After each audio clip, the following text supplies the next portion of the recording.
મોક્ષમાળાનો શિક્ષાપાઠ 16મો છે. તેનું શીર્ષક છે ખરી મહત્તા.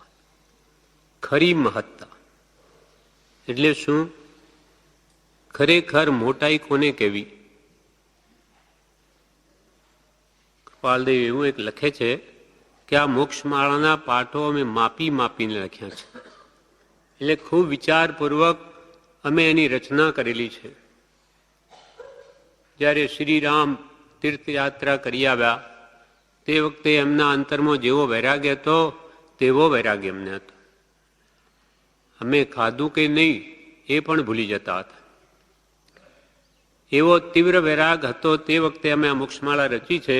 એ પણ જૈન દર્શનના સિંધુના બિંદુ રૂપ છે. ભગવાન જિનેશ્વરોએ જે તત્વ કહીએ તો સિંધુ છે, આખો સમુદ્ર છે, એ સમુદ્રને બિંદુમાં બતાવ્યો, સમાવ્યો છે. એટલે આ કંઈ પણ જે કંઈ પાઠો કૃપાલદેવે લખ્યા એનું રહસ્ય તો ઘણું ગૂઢ છે. એટલે આપણી બુદ્ધિમાં કિંચિત અંશ માત્ર જ આવે, બાકી એમાં તેમને ઘણું કહેવું છે. પણ આપણી બુદ્ધિ જે સમજવાની ન હોય તો ક્યાંથી સમજી શકીએ? પણ યથાશક્તિ સમજવાનો પ્રયત્ન અવશ્ય કરવો જોઈએ, તો આપણને કંઈ ખ્યાલ આવે. અને આનો વિવેચન પણ બ્રહ્મચારીજીએ લખ્યું છે. એક 3 વાર મોક્ષમાળા એમને સમજાવેલી, તેના સાર રૂપે આ વિવેચન બનેલું છે.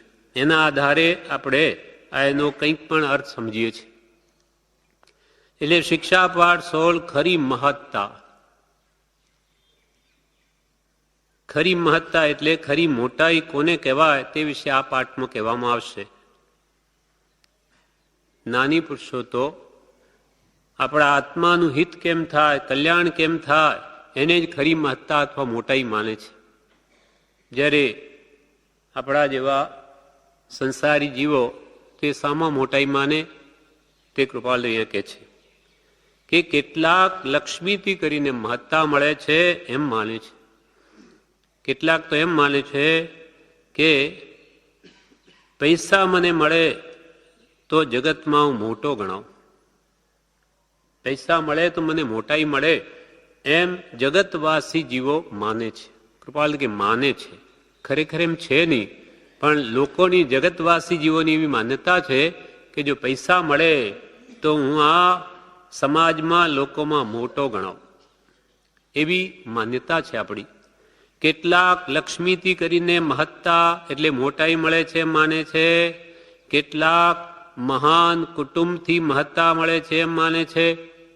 કોઈ એમ માને છે કે બહોળું કુટુંબ હોય તો આપણે મોટા ગણાય, કે જથ્થો છે અમારે, કેટલા બધા અમારા કુટુંબના માણસો, એમ જગતવાસી જીવો એમાં મોટાઈ માને. વળી કૃપાલદેવ કહે કેટલાક પુત્ર વડે કરીને મહત્તા મળે છે એમ માને છે. કે પુત્ર હોય તો સમાજમાં માન રહે, કિંમત રહે. પુત્રની તો શું, ગમે એટલા કરોડો રૂપિયા હોય પણ પુત્રનો હોય તો અર્થ વગરનું લાગે એને. એમ કેટલાક પુત્ર મળે, પુત્ર હોય તો મોટાઈ મળે એમ માને છે. કેટલાક અધિકારથી મહત્તા મળે છે એમ માને છે. અધિકાર એટલે સત્તા, હુકુમત, એની આજ્ઞા બીજા બધા પાડે એવી હુકુમતને અધિકાર કહે. મોટો હોદ્દો, કે હોદ્દો મળે, પ્રધાન મંત્રીનું પદ મળે, કે રાજા હોય તો એને ત્યાં તો ઘણા પુરોહિતના, મંત્રીઓના અનેક જાતના પદો હોય, નગર શેઠ વગેરેના, તેમાં મોટાઈ માને. કેટલાક અધિકારથી મહત્તા મળે છે એમ માને છે, પણ કૃપાલદેવ કહે એ બધી લૌકિક મહત્તા છે, આ લોક પૂરતી. અને અહીંયાથી આપણો દેહ છૂટી ગયો પછી કાંઈ નહીં, બધું ગયું. ગમે એટલી મહત્તા મેળવવા આખી જિંદગી આપણે ગાળી હોય, પણ આ આયુષ્ય પૂરું થઈ ગયું કે આ મુએ ડૂબ ગઈ દુનિયા. આપણા માટે તો બધું ગયું. ભલે ને ગમે એટલા કરોડો રૂપિયા હોય, ગમે એટલા મકાનો હોય, ગમે એટલા કુટુંબ હોય, પણ આપણે તો એથી છૂટા પડી ગયા. આપણા માટે તો બધું ગયું. તો આ મહત્તા આ લોક પૂરતી જ છે, 5-50 વર્ષ માટે જ છે. એટલે કૃપાલદેવ કહે, કેટલાક લક્ષ્મીથી કરીને મહત્તા મળે છે માને છે, કેટલાક મહાન કુટુંબથી મહત્તા મળે છે માને છે, કેટલાક પુત્ર વડે કરીને મહત્તા મળે છે માને છે, કેટલાક અધિકારથી મહત્તા મળે છે માને છે, પણ એમનું માનવું વિવેકથી જોતા મિથ્યા છે. વિવેકથી જોતા, વિવેક એટલે શું? તો કે ઊંડાણથી હિત અહિતનો વિચાર કરીને જોતા તે મિથ્યા લાગશે, કલ્પિત લાગશે, કે આપણે કલ્પના કરી લીધી, પણ ખરેખર એનાથી કંઈ આત્માનું હિત થશે નહીં. પણ ઉડતું આત્માનું કે છે અહિત થાય છે. કેમ કે આ લોકમાં મોટાઈ લેવા જતાં આપણો બધા સમય તેમાં વયો જાય છે, અને એ સમયમાં જે આત્માનું હિત આ મનુષ્ય ભાવથી થઈ શકે છે તે રહી જાય છે. એટલે કૃપાલય કહે, પણ એમનું માનવું વિવેકથી જોતા મિથ્યા છે. એઓ જેમાં મહત્તા ઠરાવે છે તેમાં મહત્તા નથી, પણ લઘુતા છે. કૃપાલય કે એવો સંસારી જીવો આ બધા સાધનોમાં જે મહત્તા મનાવે, એટલે કે પૈસા, કુટુંબ, પુત્ર, અધિકાર વગેરેમાં જે મોટાઈ માને, તો એ ખરેખર એ મહત્તા ઠરાવે પણ તે મહત્તા નથી, પણ લઘુતા છે. લઘુતા કેમ છે? તો કે એ બધા સાધનોમાં એને આસક્તિ થાય, મોહ થાય, રાગદ્વેષ થાય, એટલે આના પરિણામો એને દુઃખ આવે ભવિષ્યમાં, એટલે કે એનું ફળ દુઃખરૂપ આવે છે, માટે લઘુતા છે. એનું ફળ દુઃખ જ આવે. जिस सुख अंदर दुख वसे सो सुख भी दुख रूप. चढ़ उतंग जहां से पतन शिखर नहीं वो कूप. કે ભાઈ અહીંયા ઉપર ચડી અને નીચે પડવું છે તો તારા માટે કે શિખર નથી, જેમ તું ઉપર ચડે તેમ તારા માટે ઊંડો કૂવો થાય છે. માટે જેવી રીતે સુખમાં દુઃખ, જે સુખની અંદર દુઃખ વસે તે જ્ઞાની પુરુષો કે એ પણ દુઃખનું જ બીજું રૂપ છે. એ સુખ છે જ નહીં જ્ઞાનીઓની દ્રષ્ટિએ. આ સંસારી જીવો માને, સંસારી જીવો તો પૈસાદાર હોય, એને બંગલા હોય, ગાડીઓ હોય, હા એને તો બહુ સુખી. સંસારી એમ જ કહેશે, આ લૌકિક દ્રષ્ટિ છે. જ્યારે જ્ઞાનીઓ કે એ બધી ઉપાધિ છે, એમાં ખરું સુખ નથી. આ ભાવ પૂરતું પૈસાની આવશ્યકતા જરૂર છે વ્યવહાર ચલાવવા, પણ પૈસો જ માત્ર આ જીવનનો ધ્યેય નથી. જીવનનો ધ્યેય કાલે 2 દિવસ શરૂઆતમાં આપણે વાંચેલું જીન ભક્તિના પાઠમાં, ધ્યેય આપણો જીન દશાનો હોવો જોઈએ. સદગુરુ આજ્ઞા જીન દશા નિમિત્ત કારણ. આપણે ભગવાન તીર્થંકરોની સંપૂર્ણ કેવળ જ્ઞાનમય દશા પામવી છે, આપણો ધ્યેય હોવો જોઈએ મનુષ્ય ભાવમાં. કેમ કે આવું તો અનંતવાર મળ્યું છે, પણ એ બધું અધૂરું મૂકીને ચાલ્યો જાય, અને એ ભેગું કરવામાં, મહત્તા મેળવામાં જે એને 18 પાપસ્થાનક સેવ્યા હોય, કે અનેક આરંભ કર્યા હોય, પરિક્રમા મારાપણું કર્યું હોય, મમતા કરી હોય, એ બધી એને સાથે આવે. કેમ કે સંસ્કાર સાથે આવે અને વસ્તુ મેળવેલી અહીંયા જ રહી જાય. અને તે વળી જે બીજો ભોગવે એની પણ અધિકરણ ક્રિયાને લાગે છે. એમ કહ્યું શાસ્ત્રોમાં, જેમ કે કોઈ આપણે કારખાનું નાખ્યું અહીંયા, આપણે એને વોસરાવ્યું નથી કે ભાઈ મારે કંઈ લેવા દેવાનું તું જાણે. દીકરાને કહી દીધું હોય ભાઈ મારું નામ કાઢી નાખ, હવે તાર રાખવું હોય તો રાખ, વેચવું હોય તો વેચી દે, મારે કાંઈ લેવા દેવાનું, તો એ છૂટી ગયો. અને એમાં કે ભાઈ છોકરાને લાભ થશે એટલે મારી ભાગીદારી ભલે રહી, તો એની અધિકરણ ક્રિયા જ્યાં સુધી એ કારખાનું હોય ત્યાં સુધી એને લાગે જ. ભલે એ મરી ગયો બીજા ભાવમાં હોય તો પણ એના અમુક ટકા એમાં જે હિંસા થાય એને પણ એ દોષ લાગે છે. એટલે આપણે એવો દોષ શા માટે લગાવો? આમાં મોટાઈ માનીને આપણું પતી ગયું કામ, હવે દીકરો જાણે, આપણે એમાંથી નીકળી જવું જોઈએ. એમ પહેલાથી જે વસ્ત્રાવી દે એ બચી જાય છે, નહીં તો ભવો ભાવ એને એની ક્રિયા લાગતી જ રહે છે.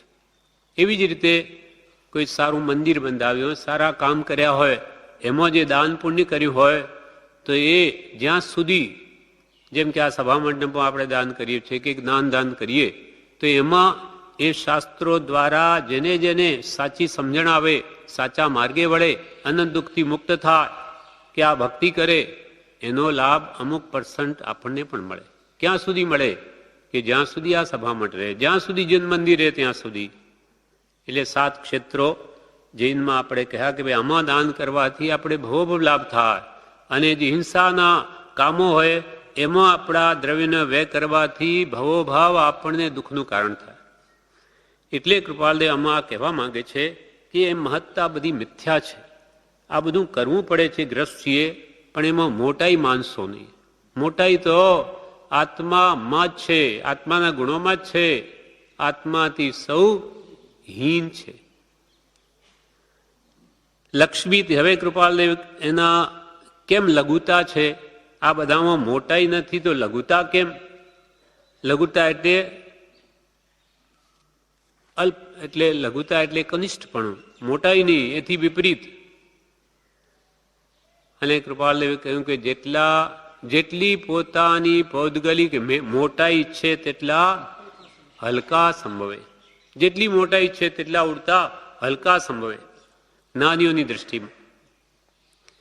હવે એના કારણો કૃપાલદેવ જણાવે. શા માટે લઘુતા છે? તો કે લક્ષ્મીથી સંસારમાં ખાન પાન માન અનુચરો પર આજ્ઞા વૈભવ એ સઘળું મળે છે, અને મહત્તા છે એમ તમે માનતા હશો, પણ એટલેથી એને મહત્તા માનવી જોઈતી નથી. તમે એમ માનતા હશો કે અમે ધન કમાવીએ, પૈસા મેળવીએ તો અમને સારું સારું ખાવાનું મળે, પીવાનું મળે, માન મળે, લોકો પણ માન આપે. પૈસાનો હોય તો ભાવ ન પૂછે કોઈ.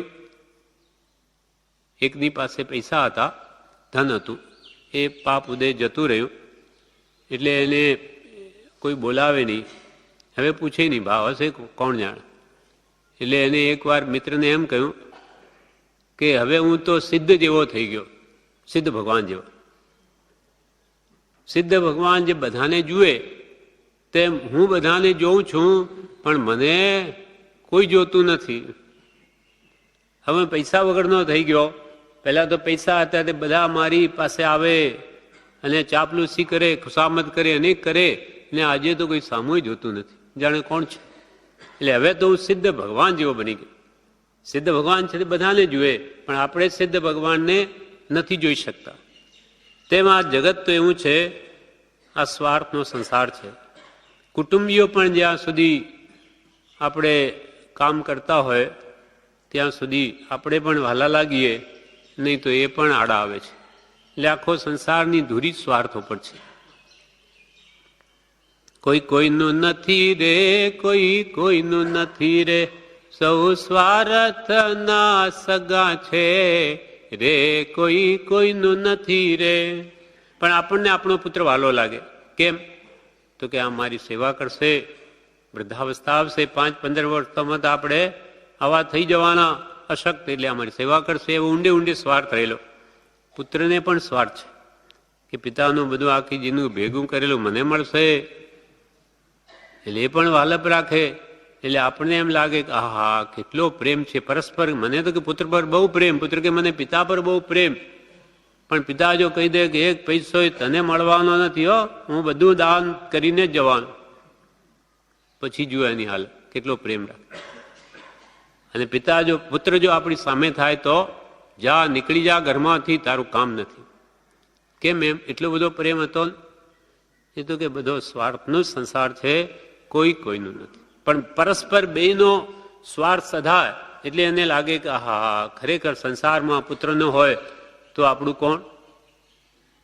જેના પુત્ર ન હોય તો બધા મરી જ જતા હશે. એવું નથી. આ બધી કલ્પનાઓ છે આપણી.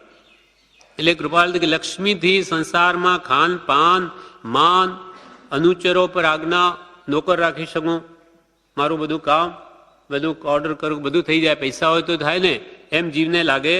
અનુચરો પર આજ્ઞા, વૈભવ, અનેક પ્રકારના વૈભવ ભોગવી શકું, એ સઘળું મળે છે એમ તમે માનતા હશો, અને એથી મને મહત્તા મળે, મોટાઈ મળે એમ માનતા હશો. પણ એટલેથી એને મહત્તા માનવી જોઈતી નથી. કૃપાલ કે આટલા માત્રથી એમાં મોટાઈ માનવી જોઈતી નથી. કેમ? શા માટે?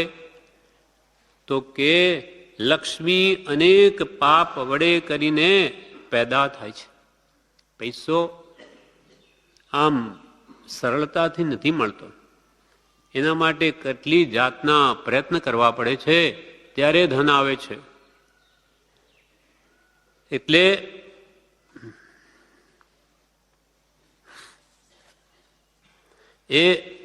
એટલે એને માતા માનવી જોઈતી નથી, કેમ કે લક્ષ્મી અનેક પાપ વડે કરીને પેદા થાય છે.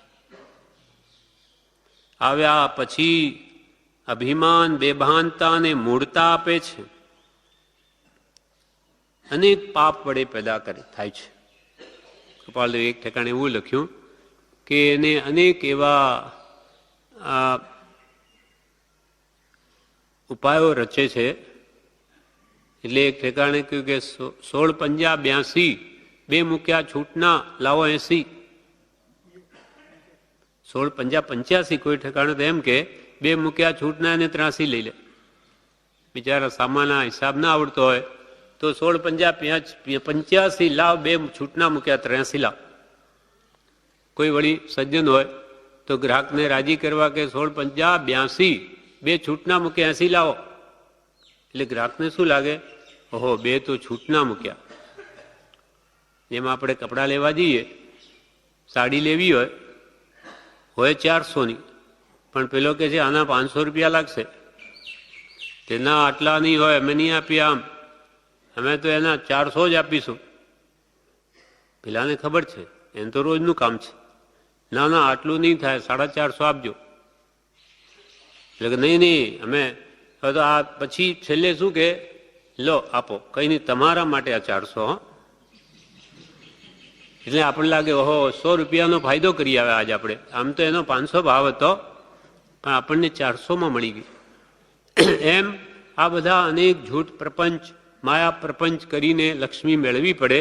એટલે કૃપાલદેવ કહે છે લક્ષ્મી અનેક પાપ વડે કરીને પેદા થાય છે. આવ્યા પછી અભિમાન, બેભાનતા અને મૂળતા આપે છે. જો કમાવી લીધું પુણ્ય બળે તો કે મેં મેળવ્યું. કેવો હોશિયાર કે જો આ બધું આપણને આટલા વર્ષમાં તો આપણે આમ કરી દીધું, અને નુકસાન આવી જાય તો ઈશ્વરની જેવી મરજી. ઈશ્વરની મરજી જેવી છે, હું શું કરી શકું? એટલે જ નુકસાન આવ્યું તો ઈશ્વરે કર્યું, અને લાભ થયો તો મેં કર્યું. એમ કૃપાલ કે એને અભિમાન આવે. કંઈ પણ સારું થાય તો પોતા પણ લઈ લે, બગડે તો બીજાએ કર્યું. એને અનેક પાપ વડે લક્ષ્મી પેદા થાય છે. આવ્યા પછી અભિમાન અને બેભાનતા આપે. ભાન ચૂકી જાય. એટલે શું? બ્રહ્મચારી એનો અર્થ કર્યો છે વિવેચનમાં કે પૈસા આવ્યા પછી ગરીબ દુઃખી તરફ લક્ષ ના આપે. કે આ તો બધા ગરીબ લોકો છે, એનું આપણે કામ નહીં. આપણે તો હાયર સોસાયટીના, આપણે તો ઊંચા લોકો પાસે, પૈસાદાર લોકો પાસે બેસી. આ બધા હલકી જાત, પૈસાનો એને હલકો ભાસે, એના તરફ નજર જ ન હોય. એટલે કે ગરીબ દુઃખી તરફ એના તરફ લક્ષ ના આપે, દાન ન કરે, મનુષ્ય પ્રત્યે પણ ફરજનું ભાન ભૂલી જાય કે માનવ છે. આપણે જો મનુષ્ય છે, પૈસા તો આજે એની પાસે નથી, કાલે આપણી પાસે નહીં હોય. આ 2-3 વર્ષમાં કેટલા કરોડપતિઓ ઉઠી ગયા, તો એનું શું ભરોસા? આ તો આજે છે ને કાલે જતું રહે. પણ માનવતા ન ખોવી જોઈએ. એટલે સાધર્મી ભાઈઓ પ્રત્યેનું વાત્સલ્ય સદા રહેવું જોઈએ. એ દુઃખી હોય તો એને અંદર ખાને પણ મદદ કરવી જોઈએ, એવો આપણો ભગવાન મહાવીરનો બોધ છે. સાધર્મિક વાત્સલ્ય નામનું સમ્યક દ્રષ્ટિનું અંગ છે. એને એવા કર્મના ઉદય. તેથી આ વખતે પૂરું ઘર ચાલતું નથી, પણ એની શ્રદ્ધા જુઓ. દેવગુરુ ધર્મ પ્રત્યે એની દ્રઢ શ્રદ્ધા છે તો એ ખરો આરાધક છે. એમ આવ્યા પછી લક્ષ્મી આવ્યા પછી અભિમાન, બેભાનતા અને મૂઢતા આપે. બેભાનતા કરતો મૂઢ વધારે ભારે શબ્દ છે. હિતનું જ ભાન ભૂલી જાય કે મારે શું કર્તવ્ય, શું અકર્તવ્ય, શું પેય, શું અપેય, શું ખાદ્ય, શું અખાદ્ય, એ બધું હિતાહિતનું જ ભાન ભૂલી જાય પૈસો આવતા. પછી એ પોતાની જાતને મહાન માને છે. આપણા જેવું કોણ છે? આપણે તો બધું કરી શકીએ. એમ એનો મદ હોય છે. નીતિમાં એમ કહ્યું, કનક કનક તે 100 ગુની માદકતા અધિકાઈ, વહે પાએ બોરાઈ વહ ખાએ બોરાઈ. કનક એટલે સોનું અને કનક એટલે ધંતુરો. કે છે ધંતુરો ખાય ને તો એને મધ ચડે, અને કે ધંતુરો તો ખાય ત્યારે મધ ચડે, પણ આ સોનું પૈસા જો આવી જાય ને તો એને જોતા જ મધ ચડે. અને મધ પણ કેવો ચડે? એના કરતો 100 ગુણો. કનક કનક તે 100 ગુની માદકતા અધિકાય, એનો નશો 100 ગુણો છે પૈસાનો. વ ખાય બોરાઈ, પેલો ધતુરો તો ખાય ત્યારે બોરાઈ એટલે પાગલ થાય, પણ યહ પાએ બોરાઈ, આ ધન તો મળે કે એને ગાંડ પણ આવી જાય. પેલું તો ખાય અંદર એ અસર કરે ત્યારે, પણ આ તો પૈસો આવ્યો કે ત્યારથી જ એની બોલચાલી ફરી જાય. એમ કે છે કૃપાલદેવ કે એ આવ્યા પછી અભિમાન બેભાનતા અને મૂળતા આપે છે. કુટુંબ સમુદાયની મહત્તા મેળવવા માટે તેનું પાલન પોષણ કરવું પડે છે. કુટુંબ હોય આપણું, પુત્ર હોય પુત્રીઓ હોય, એ બધા મેળવવા માટે એને કેટલું પાલન પોષણ કૃપાલદેવ કે કરવું પડે. કે આમનું આમ કુટુંબ ના મળે. એને જન્મ આપીને ઠેઠ નવજુવાન થાય ત્યાં સુધી કેટલી બધી એની આપણે સંભાળ લેવી પડે. ભણાવવાને આજે કેટલા ખર્ચા, હજારો રૂપિયા એને ફીઝના, સ્કૂલોના, કોલેજોના, અને પછી પણ એને ધંધે લગાડવો, એના માટે દુકાન કરવી, ઘર બનાવવું, એને માણસ બનાવવો એક જાનવરમાંથી. જન્મે એટલે તો કંઈ ભાન હોય નહીં, તો એ માતા પિતા કેટલું એની પાછળ ભોગ આપે છે, ત્યારે તો એ માનવ બને છે. આવા એક નહીં, 1, 2, 3, 4 કેટલા બધા હોય. તો કે છે આવું કુટુંબ સમુદાયથી મોટાઈ મેળવવી હોય તો એના માટે એમનું પાલન પોષણ કરવું પડે છે. અને તે વડે પાપ અને દુઃખ સહન કરવા પડે છે. કુટુંબ કંઈ આમને મોટું નથી થતું. એકવાર સનાબી માસ્તર હતા, જે બ્રહ્મચારીજીના લૈયા તરીકે જ કામ કરતા. એમ નોકરી પછી પૂરી થઈ ગઈ, અહીંયા જ રહેતા, નોકરી પણ અહીંયાથી જતા. અને એ એકવાર એમ કહે કે મને બ્રહ્મચારીજી બોધમાં એમ કહ્યું, મને કે શિક્ષા આપવા જાણે કે એક બાળક તે એક થાપે ગુમડું, બીજું બાળક બીજે થાપે ગુમડું, અને ત્રીજું બાળક તે ચીરા વચ્ચે ગુમડું. એટલે પછી બેસી જ ન શકે. એટલે કે મને આનાથી બોધ મળી ગયો. એમને 2 બાળક, પછી એમને વ્રત લઈ લીધું, પછી આજીવન ત્યાં જ રહેતા. એમ જેટલી ઉપાધિ હોય, કર્માધીન પણ હોય, પૂરે બાંધીઓ બધી ભોગવવી પડે, પણ એ ઉપાધિ છે એમ સમજવું જોઈએ કે એના નિમિત્તે મારે અનેક પાપ કરવા જ પડે છે. આ બધું ત્યાજ્ય છે એ હૃદયમાં તો હોવું જ જોઈએ. એટલે 12 ભાવનાની પૂજામાં આવે છે, બહુ મિલે ખટપટ બહુ થાય, નિત્ય એકાકી રહે સુખદાય, જી ન પૂજલે. બહુ મિલે ખટપટ બહુ થાય, નિત્ય એકાકી રહે સુખદાય, જી ન પૂજલે. જેટલી ઉપાધિ હશે તેટલું દુઃખ જ છે, સુખ નથી આ સંસારમાં. કેદ સમો ગ્રહવાસ ગણ પગ બેડી, નિજ નાર સ્વજન સિપાઈ સાચવે સંકટ રૂપ આહાર. બ્રહ્મચારીએ લખ્યું કે આ સંસારને કેદ સમાન ગણજે. કેદમાં માણસને ઘાલ્યો હોય તો બહાર ન નીકળી શકે. કેદ સમો ગ્રહ વાસ ગણ પગ બેડી નિજ નાર, પોતાની નાર એટલે સ્ત્રીને પગની બેડી સમાન ગણજે. અને સિપાઈ કોણ? એ જેલમાંથી બહાર નીકળીને જાય નહીં, એની રક્ષા કરનાર કોણ? તો કે કુટુંબીઓ. કેદ સમો ગ્રહવાસ ગણ પગ બેડી નિજનાર, અને સ્વજન સિપાહી, પોતાના સ્વજનો એ સિપાહી જેવા છે. અને ભોજન શું? સંકટ રૂપ આહાર.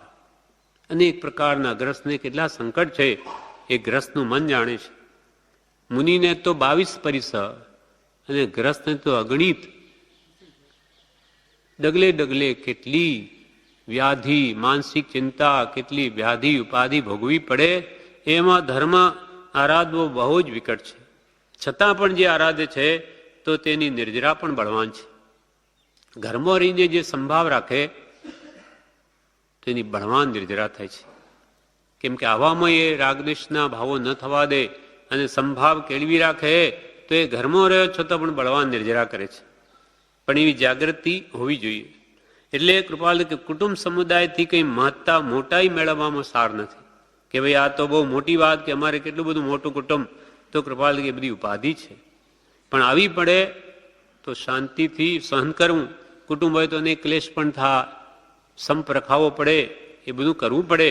પણ મનમાં સમજવું કે હે ભગવાન, એવો ક્યારે સમય આવશે કે ક્યારે થઈશું બાહ્ય અંતર નિર્ગ્રંથ. એવો હે ભગવાન, આ ભમો તો હવે ઘર માંડ્યું, પણ આ ભમો આવતા ભમો એવો જો કે મને આ ઘર બાર કઈ હોશોમાં નિરંતર તારી ભક્તિમાં તલીન રહું, એવા ભાવો કરી શકે. આ ભાવો કરીએ તો આવતા ભમમાં આપણે એવું જ થાય. ભાવનાથી જ બધું થાય છે. ભાવ બડો સંસારમાં. ભાવે લંક ભાવે ભરત સર તર્યો, ભાવે તર્યો ભુજંગ, ભાવે લંકા પતિ તર્યો, ભાવે તર્યો કુરંગ. ભાવે ભરતેશ્વર ઘરમાં જ ભાવના ભાવીને ઠેઠ કેવલનાન લઈ લીધું. ભાવે ભરતેશ્વર તર્યો, ભાવે તર્યો ભુજંગ, ચંડકોશિયો નાગ ભગવાન માયરો ઉપદેશ આપ્યો તરી ગયો. ભાવે લંકા પતિ તર્યો, સીતાને હરી ગયો. એમ ખોટું કામ કર્યું તો એના ફળમાં નરગતિ પણ થઈ, કેમ કે એના નિમિત્તે યુદ્ધ કર્યું. પણ જે ભક્તિ કરી છે અષ્ટાપદ પર્વત ઉપર અત્યંત પ્રેમમય, મંદોદરી નાચે છે, પોતે જે વીણા વગાડતા તન્મય થઈને ભક્તિ કરી, તાર તૂટી ગયો વીણાનો તો પોતાની નસ કે છે કાઢીને ઘાલી દીધી. પણ એ ભક્તિમાં ભંગ પડવા ન દીધો, તેના કારણે ત્યાં તીર્થંકર નામ કર્મ બાંધી લીધું. ભક્તિનું કેવું ફળ! તીર્થંકર બનશે. મોટામાં મોટી પદવી જે હજારો લાખો જીવને મુક્તિ પમાડીને પછી મોક્ષે જશે, મુક્તિ ચઢાવીને. એટલે કે જે કુટુંબ સમુદાયથી મહત્તા મળે પણ તેને પાલન પોષણ કરવું પડે છે, તે વડે ઘણા પાપ અને દુઃખ સહન કરવા પડે છે. આપણે ધંધાની ઉપાધિથી પાપ કરી તેનું ઉદર ભરવું પડે છે. કૃપાલ કે આપણે કેટલી ધંધાની ઉપાધિ કરી અને પછી એ લોકોના પેટ ભરવા પડે. આપણી જવાબદારી છે, પુત્રો હોય સ્ત્રીઓ હોય, એ ગ્રસ્ત કંઈ મુનિની જેમ માગવા ન જાય. એટલે એનું પેટ ભરવું પડે, કેટલી ઉપાધિ કરીને ભરવું પડે. આપણે ઉપાધિથી પાપ કરી એનું પેટ ઉદર ભરવું પડે છે. પુત્રથી કરીને કંઈ શાશ્વત નામ રહેતું નથી કે ભાઈ હવે દીકરો થયો એટલે આપણે તો હવે શાશ્વત સર્વકાલને માટે નામાંકિત થઈ ગયા. પેઢી ચાલે, નહીં તો પેઢી બંધ થઈ જાય. તો એના માટે કે છે કે ચક્રવર્તી, ભરત ચક્રવર્તી, બધા ચક્રવર્તીઓ થાય પછી ઋષભકૂટ પર્વત ઉપર જાય. છેલ્લે દિગ્વિજય કર્યા પછી ત્યાં નામ લખે કે ભાઈ હું આ વખતમાં આ પ્રમાણે હું ચક્રવર્તી થયો. ત્યાં ભરત ચક્રવર્તી ગયા, ત્યાં જગ્યા જોઈએ છે કે નામ ક્યાં લખું, ક્યાં કોઈ જગ્યા જ નથી. આટલા બધા પૂર્વે ચક્રવર્તીઓ થઈ ગયા અનંતા કે ત્યાં જગ્યા નથી. એટલે દરેક શું કરે, પાછળવાળાનું નામ ભૂંસી અને પછી પોતાનું લખી દે. તેમ એ પણ જાણે છે આ તો સમ્યક નાની છે, એટલે કે મારું આગળ ભૂસશે, એ રહેવાનું નથી. મારું મેં એનું ભૂસ્યું, બીજો આવશે ત્યારે મારું ભૂસશે. તો જ્યાં ચક્રવર્તીઓના નામ નહીં રહ્યા તે આપણા રહેવાના છે. આપણને એક બે ભાવ યાદ કરે પછી કોઈ પૂછતું નથી. આપણે આપણા બાપનું નામ યાદ હોય કે બાપના બાપનું હોય, પણ એના બાપ કોણ હતા કંઈ ખબર નથી. એટલે આ બધું ક્ષણિક નાશવંત છે. તો કે એની શું મહત્તા તમે માનો? આપણને એમ કે છે પુત્રથી કરીને કંઈ શાશ્વત નામ રહેતું નથી. એને માટે થઈને પણ અનેક પ્રકારના પાપ અને ઉપાધિ બેઠવી પડે છે. બાહ્ય ઉપાધિ પણ કેટલી બેઠવી પડે, અને એના પ્રત્યે જે આપણો મોહ થાય, આસક્તિ ગાઢ, એ તો હજુ એનું ફળ તો આગળ છે. તાત્કાલિક ફળ પણ કેટલાય દુઃખ ભોગવવા પડે છે. છતાં એથી આપણું મંગળ શું થાય છે? કૃપાલ કે એ આવું આ બધું આ કરવાથી એમાં આપણા આત્માનું કલ્યાણ શું થાય? આપણને પૂછે છે કે તમે અધિકારથી મહત્તા માનો, પહેલા તો લક્ષ્મીથી મહત્તા માનો, તો કે એ તો આવ્યા પછી તમને અભિમાન આવશે, બેભાન કરશે, મૂળતા આવશે.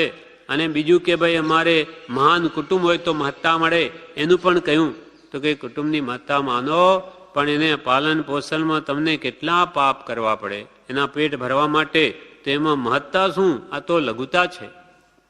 હવે અધિકારથી કોઈ જે માને મહત્તા, એની વાત કરે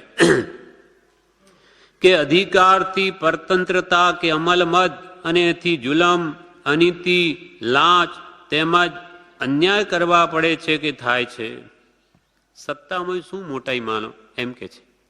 અધિકાર તમને મળી ગયો તો તમારા જે ઉપરી હશે તેની તમને ખુશામત કરવી પડશે. એનો ઉપરી આવે ત્યારે તો એને ખુશામત કરવી જ પડે. એટલે ત્યાં પણ પરતંત્રતા જ છે. અધિકારથી પરતંત્રતા કે અમલ મદ, કે જો તમને સત્તાનો મદ આવી ગયો અને એથી જુલમ, તો તમે અન્યાય પણ કરી બેસો. સત્તા છે હાથમાં, અને અમલ મદ, જો સત્તાનો મદ આવી ગયો તો એ મદમાં તમે કોઈને ભય પમાડો, કોઈને તમારી તાબે રાખો, તો કેવા કર્મ બાંધો. એટલે અધિકારથી પરતંત્રતા, અમલ મદ અને તેથી જુલમ, અનીતિ. નીતિને એક બાજુ મૂકી દેશું. સત્તા છે ને, મને કોણ પૂછનાર છે? એમ કરીને જો નીતિ મૂકીને અનીતિ સેવે તો એના ફળ પણ ઘણા ખરાબ આવે. એક વાર એક શેઠ છે, અનીતિનું ફળ શું હોય છે તે તો કે એ બધાને ઠગી અને ધન ભેગું કર્યું, અને સમય આવે આયુષ્ય પૂરું થયું, મરી ગયો. મરીને તો બોકડો થયો. પણ કેમ કે તિર્યંજ ગતિ થઈ, આ અનીતિનું ધન લીધું એટલે લૂંટવાનું, ઠગવાનું. એટલે એ કસાઈનું પણ એને પૈસા આવી રીતે લીધેલા. એટલે બોકડો હવે કસાઈના હાથમાં આવ્યો. એ કસાઈ એને લઈ જાય છે કસાઈ ખાને. તેટલામાં પેલી દુકાન આવી જ્યાં એ કાયમ બેસતો, હા પોતાની. એટલે એને પેલા સંસ્કાર રોજે ત્યાં ચડે ને એટલે તેનો જ અંદર જવા લાગ્યો. એટલે પુત્ર બહાર અંદર બેઠો હતો કે અરે આ ક્યાં અંદર આવે, બહાર કાઢો. તો એ અંદર જ અંદર જયા કરે. એટલે પેલો કસાઈ કે ભાઈ આ તમે પૈસા આપતા હોય તો એને છોડી મૂકું. તો કે આવા હું કેટલાના પૈસા આપું. ખેંચીને લઈ ગયો. ત્યાં એક મુનિ તે વખતે પસાર થયા, એમને હસવું આવી ગયું કે આ શું છે બધું. ઓહો, આજ દુકાનનો માલિક આજે એ તિર્યંચ બની એમાં બેસવા જાય છે તો એના માટે નો એન્ટ્રી, કોઈ અવાજ દેતું નથી. એનો જ દીકરો એ જ પાછો ધક્કા મારીને બહાર કાઢે. આ સંસારનું કેવું સ્વરૂપ છે. ત્યારે કે આ પાપનું ફળ છે. એટલે એમનું જરા વિચિત્રતા પર હાસ્ય આવી ગયું. એટલે અપાશ્રમ આવીને પૂછે છે કે આજે આપ, શેઠનો દીકરો પૂછે, આજે આપ હસવું આવ્યું એનું શું કારણ? તો કે કહેવા જેવું નથી. ના કહો તો ખરા, ખબર પડે. ત્યારે કે આ તારો બાપ હતો. મારો બાપ? તો કે હા, આવા પાપના ફળ આવા છે, આ નીતિના. અને એ લઈ ગયો. એટલે પછી એ ત્યાં ગયો અને કે જાણે બચાવી લઉં, પણ એને તો મારી નાખેલો. આમ જે જે આપણે કોઈનું અનીતિથી લઈએ એ પાછું આપવું જ પડે છે, અનેક ગણું આપવું પડે. માટે કોઈને ઠગવાની, આવા પાપ કરવાની, ગમે તેવી સત્તા અધિકાર આપણા હાથમાં આવે તોય નહીં. અધિકારથી પરતંત્રતા કે અમલ મદ કે થી જુલમ, અનીતિ, લાંચ તેમજ અન્યાય કરવા પડે છે કે થાય છે. બધી ટોળી હોય, લાંચ લેતી હોય બધા, એમાં એક જણ ના પાડે તો પણ એ વિરોધ થાય, અથવા બીજાને ખોટું લાગે. એમ કે કાં તો લાંચ પોતે લે અથવા એને લેવી પડે છે. આવા બધા કે કામો ત્યાં કરવા પડે. લાંચ તેમજ અન્યાય કરવા પડે છે કે થાય છે. કહો ત્યારે એમાંથી મહત્તા શાની થાય છે? કહો ત્યારે એમાંથી મહત્તા શાની થાય છે? માત્ર પાપજન્ય કર્મની, પાપથી કર્મો ઉત્પન્ન થયા અને એની વૃદ્ધિ થઈ, પાપો વધ્યા, તો પાપની વૃદ્ધિને આપણે મહત્તા માનીએ છીએ. માત્ર પાપજન્ય કર્મની અને પાપી કર્મ વડે કરી આત્માની નીચ ગતિ થાય છે. નીચ ગતિ છે ત્યાં મહત્તા નથી, પણ લઘુતા છે. કૃપાલ, જો આપણી ગતિ નીચ થાય આવા કામોથી, તો મહત્તા ક્યાં રહી? એ તો ઉડતી લઘુતા થઈ. ખરેખર મહત્તા તો એ ભગવાન જે પણ ઉત્તમ ગુણો પ્રાપ્ત કરે એ જ ખરી મહત્તા મેળવી શકે છે. બાકી તો કૃપાલદેવે પણ એક પત્રમાં કહ્યું 949માં કે લોકસંગના જેની જિંદગીનો ધ્રુવ કાંટો છે તે જિંદગી ગમે તેવી શ્રીમંતતા, સત્તા કે કુટુંબ પરિવાર આદિ યોગવાળી હોય તો પણ તે દુઃખનો જ હેતુ છે. ગમે તેવું આપણું મોટું કુટુંબ હોય પણ આપણું લક્ષ્ય આ હોય કે ગમે તેમ કરીને લોકોને સારું કેમ લાગે. એ લોકસંગના જેની જિંદગીનો ધ્રુવ કાંટો હંમેશા દક્ષિણ દિશામાં જ રહે. ગમે તેમ પનડુબ્બીને આપણે ફેરવીએ તેમ આપણે ગમે તેમ કરીને લોકોને સારું લાગવું જોઈએ. પાપ થાય જે થાય તે લોકો વાહ વાહ કરે એટલે બસ. એમ જિંદગીનો ધ્રુવ કાંટો જો લોકસંગના જ રહ્યો, લોકોને સારું દેખાડવાનો, તો એ જિંદગી ગમે તેવી શ્રીમંતતા પૈસાવાળી હોય કે સત્તાવાળી હોય કે કુટુંબ પરિવાર આદિ યોગવાળી હોય તો પણ કૃપાલ કે દુઃખનો જ હેતુ છે. પણ આત્મ શાંતિ જેની જિંદગીનો ધ્રુવ કાંટો છે તે જિંદગી ગમે તો એકાકી, નિર્ધન અને નિર્વસ્ત્ર હોય તો પણ પરમ સમાધિનું તે સ્થાન છે. પણ મારે તો ગમે તેમ કરીને આત્માની શાંતિ મેળવી છે. એ લક્ષ જેનો રહ્યો, જેને ભલે ને એકલો હોય, નિર્ધન હોય, નિર્વસ્ત્ર હોય, પણ મારે તો મારો આત્મા પરમ શાંતિ ભોગવવો જોઈએ. એવો જેને લક્ષ્ય હોય, મારો આત્મા પરમ સમાધિ ને પામે, એ લક્ષ્ય હોય તો એ જરૂર સુખી થાય. એટલે એમાં મહત્તા રહેલી છે. નીચ ગતિ આવા માત્ર પાપજન્ય કર્મની, પાપી કર્મ વડે આત્માની નીચ ગતિ થાય છે. નીચ ગતિ છે ત્યાં મહત્તા નથી, પણ લઘુતા છે, હલકાપણું છે નાનીઓની દ્રષ્ટિએ. આ હવે આટલા સુધી તો છોડવાની વાત કરી, આ ત્યાગવાનું છે. હવે ગ્રહણ શું કરવાનું છે એની વાત કરે છે કે આત્માની મહત્તા તો સત્ય વચન, દયા, ક્ષમા, પરોપકાર અને સમતામાં રહી છે. આત્માની ખરી મોટાઈ કે ખરી શાંતિ તે તો એ આત્મગુણો પ્રાપ્ત કરવામાં છે. દયા, નિર્મળ વિરોધ, અહિંસા પરમો ધર્મ.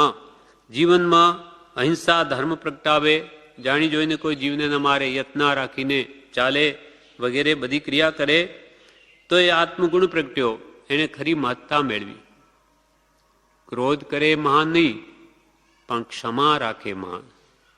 કહ્યું કે ગમ ખાય તે મોટો, એટલે કમ ખાવું ને ગમ ખાવું એમ કહ્યું. કમ ખાય એ પણ સુખી રહે, એને પણ રોગ ના આવે, પ્રમાદ ન થાય, અને ગમ ખાય એના કશાયો ઘટે.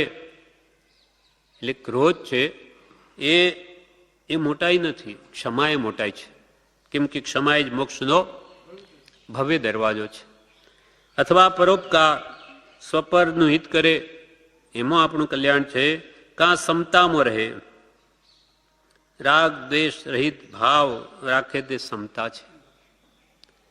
આવા ગુણો વડે જે તીર્થંકરોએ કે જ્ઞાની ભગવંતોએ જે મોટાઈ મેળવી તે કોઈ મેળવી શક્યા નથી. આપણે ભગવાન ઋષભદેવને યાદ કરીએ છીએ. એ થયાને કેટલા વર્ષ થયા? અસંખ્યાત વર્ષ. એક કુડા કોડી સાગરોપમ, અસંખ્યાત વર્ષો થઈ ગયા. એક સાગરોપમનું માપ જ સંખ્યાત છે, તો આ તો કેટલું હોય? 1 કરોડ ને 1 કરોડ ને ગુણાકાર કરીએ એટલા સાગરોપમ પહેલા ઋષભદેવ ભગવાન થયા, છતાં એ આજે આપણને એને યાદ કરી જાણે આજે થયા. કેમ એમ? તો કે એને આ આત્મગુણો વડે આત્માની ખરી મોટાઈ મેળવી છે, ખરી મહત્તા. એટલે કૃપાલદેવ આ જ કહેવા માંગે કે જે જ્ઞાની પુરુષોએ જે આત્મ મહત્તા મેળવી ગુણો વડે, એ જ સાચી મહત્તા. બીજી મહત્તા છે, બીજી કર્મ મહત્તા છે, આત્માની મહત્તા નથી, કર્મની માત્ર વૃદ્ધિ છે. કૃપાલદેવને આજે 100 વર્ષ તો થઈ ગયા નહીં, 102 વર્ષ જેવા થયા, તો પણ જાણે આપણા માટે તો આજે હાજર છે. કેમ એમ? તો કે એના ગુણો વડે એને એવી મોટાઈ મેળવી કે જુગો જુગ સુધી યાદ આવશે, પણ આપણું નામ નહીં રહે. 5-25 પૂર્ણ ભૂસાઈ જશે, પણ આ તો એમને સાચી આત્મ મહત્તા આત્મજ્ઞાન વડે મેળવી. તેથી કેમ કે આત્માથી સૌ હીન એ એમને પ્રાપ્તિ કરી. એટલે એ ખરી મોટાઈ જો આપણે મેળવીશું, માન મોટાઈ એટલે કે નામ માટે નહીં, પણ આપણા આત્માના હિત માટે.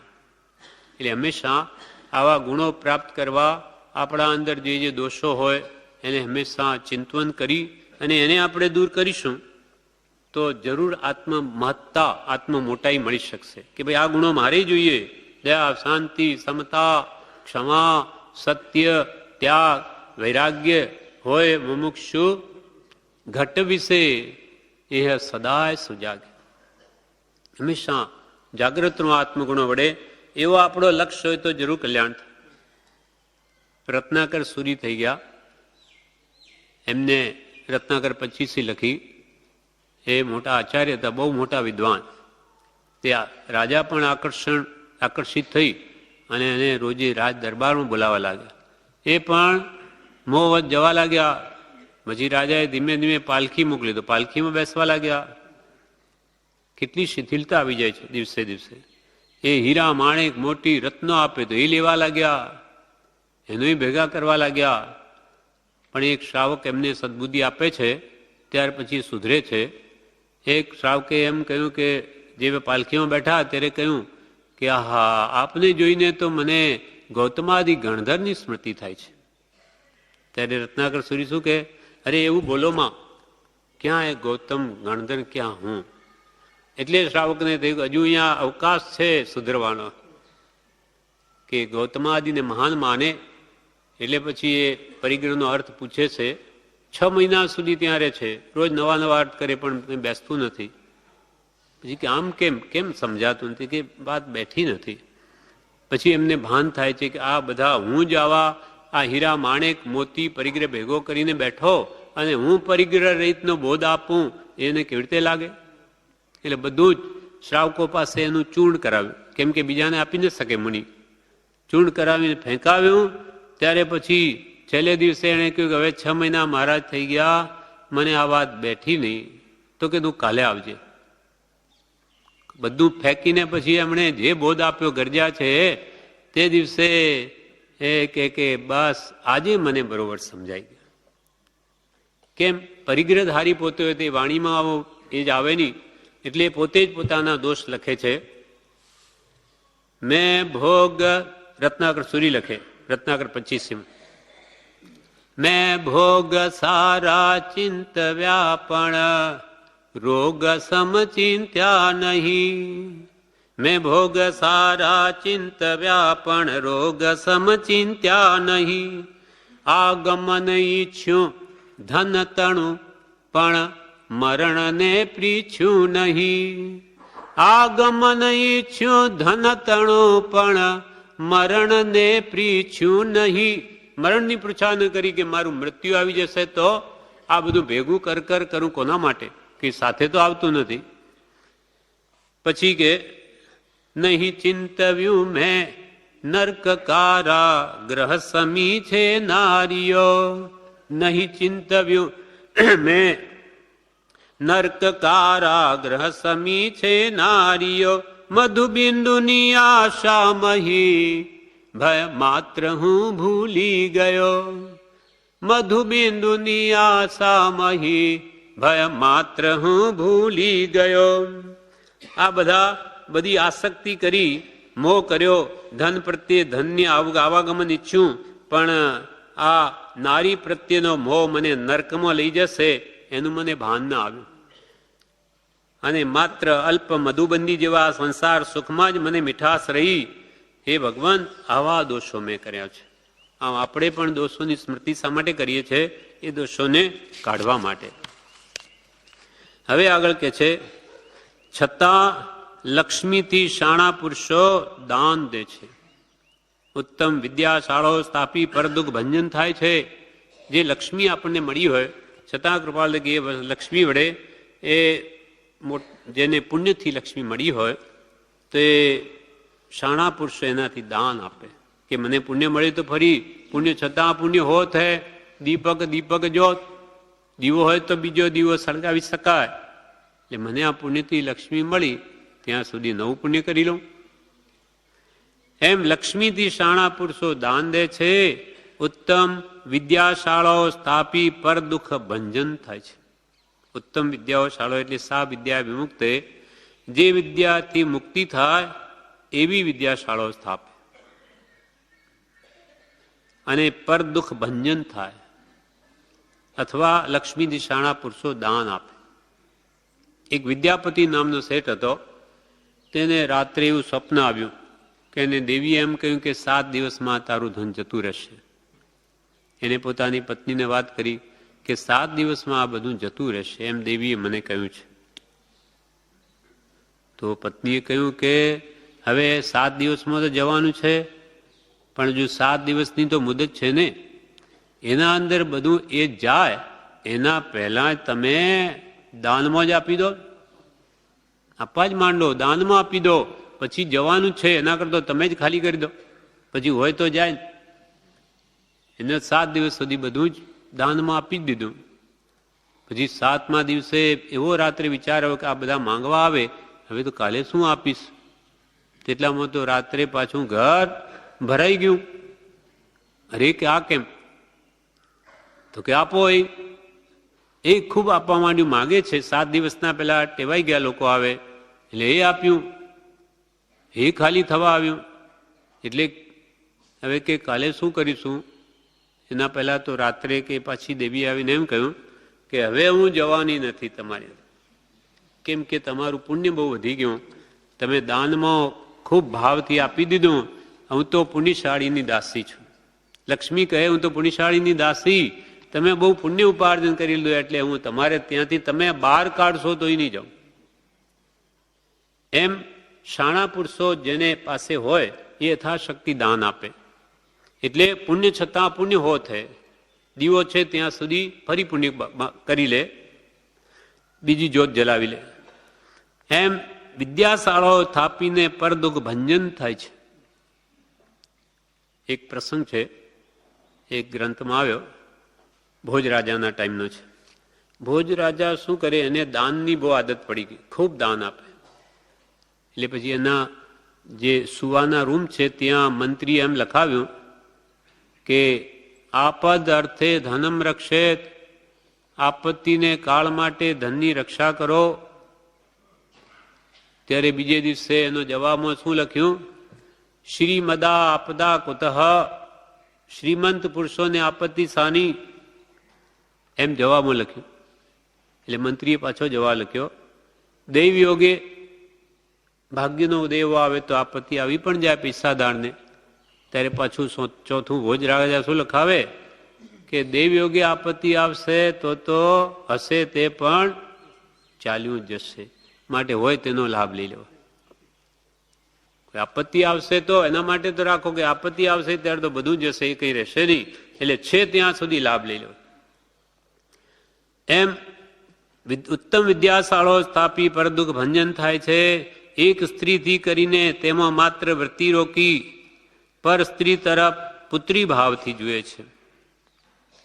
એક પોતાની પત્ની સિવાય, પરણેલી સ્ત્રી સિવાય બીજી બધી સ્ત્રીઓ પ્રત્યે પુત્રી ભાવથી જુએ કે બહેન ભાવથી કે માતૃભાવથી જુએ.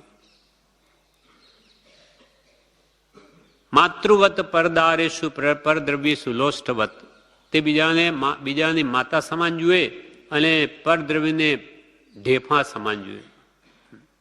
પરદ્રવ્ય શું લોષ્ટવત, એમ એક સ્ત્રીથી કરીને તેમાં માત્ર વૃત્તિરોકી આ બધા મહત્તાના કારણ બતાવે તો કરી કંઈક મહત્તા મળી શકે, આત્મમહત્તા કંઈક મળી શકે ગુણો વડે.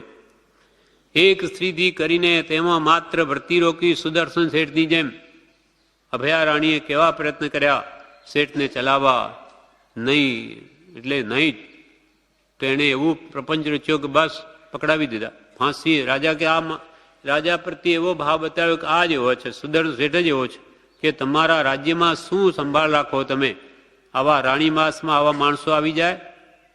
જ્યારે બોલાવે પોતે જ છે ને, દાસીને મોકલી ઊંધું કરી લીધું. રાજાએ તો ફાંસીની સજા, ફાંસી ચડાવી દે સુદર્શન શેઠ. કઈ નહીં, જે ભાવી એ તો આરાધક છે, સમ્યક દ્રષ્ટિ. હા, એટલે ત્યાં તો સૂળી ફાટીને સિંહાસન બની ગયું સોનાનું. એટલે પછી બધો ભેદ બહાર આવ્યો. એમ દ્રઢ શિયળ પાડે એને શીલે સર્પના ભળે, શીલે શીતળ આગ, શીલે અરી કરી કેસરી ભય જાવે સબ ભાગ. ખરું શીલ અંતરથી હોવું જોઈએ તો બધું થાય.